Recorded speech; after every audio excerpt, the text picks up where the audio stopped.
siya. Ayan.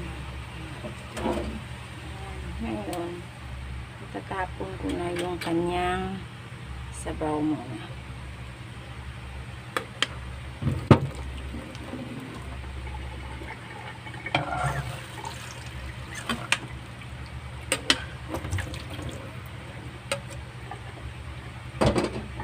Ayan, natapon ko na siya. Ngayon, patuyo-tuyuin natin yung kalan bago ko siya lagyan ulit ng mantika.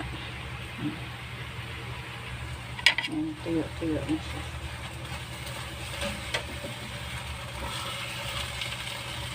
Bago ko siya lagyan ng mantika.